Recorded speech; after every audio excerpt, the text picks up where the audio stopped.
All right, let's talk about something we've probably all dealt with. You go out, you spend good money on those fancy, high-tech antibacterial socks.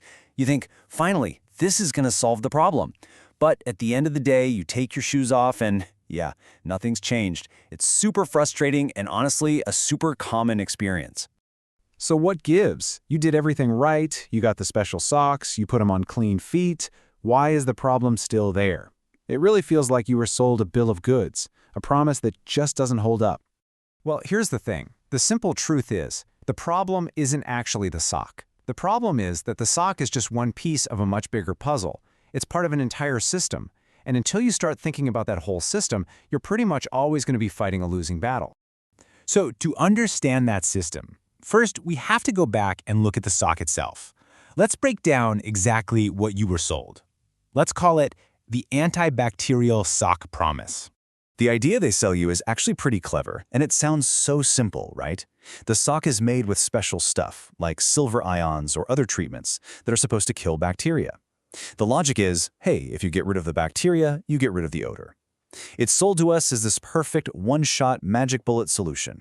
But as we know, that promise often completely falls apart. And to understand why, we've got to look past the marketing hype and get into the real science of it, what's actually happening down there on your feet.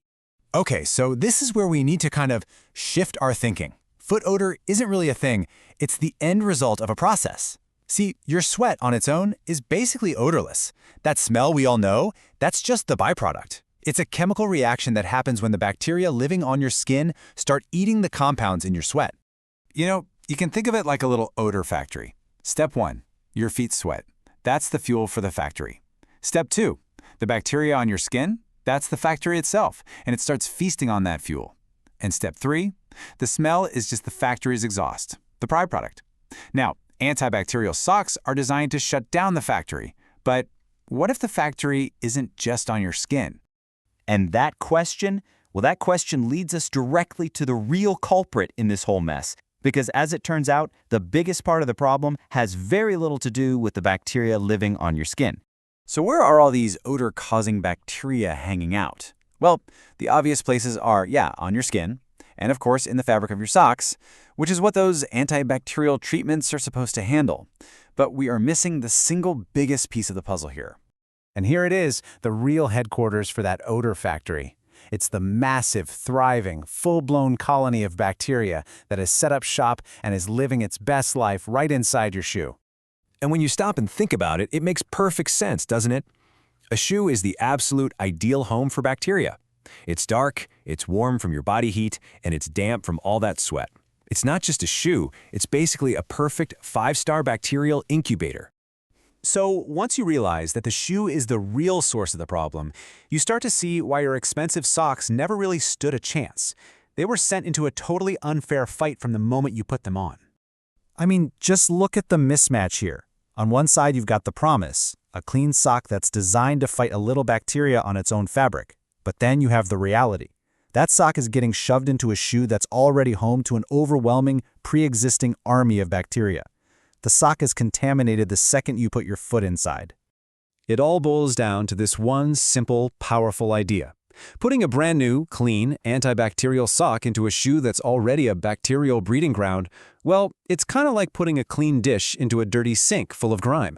The dish doesn't clean the sink just makes the dish dirty. So what's the answer then? If a better sock isn't the solution, what is? Well, we need a smarter strategy altogether. We need to stop focusing on just the sock and start managing the entire foot, sock, shoe ecosystem. So here's a new game plan, built around that idea. Yeah, choosing breathable shoes and socks helps a lot. That reduces the sweat, which is the fuel. But honestly, the most critical step, the real game changer, is rotating your footwear. Never wear the same pair of shoes 2 days in a row. Giving your shoes a full 24 hours to completely dry out is the #1 way to make that bacterial resort a terrible place to live. You're starving them of the moisture they need. The other steps all support this. Dry your feet completely after you shower, especially between the toes. And yes, you should actually be cleaning the inside of your shoes on a regular basis to just hit the reset button on that environment. So the biggest takeaway here is really a shift in your mindset.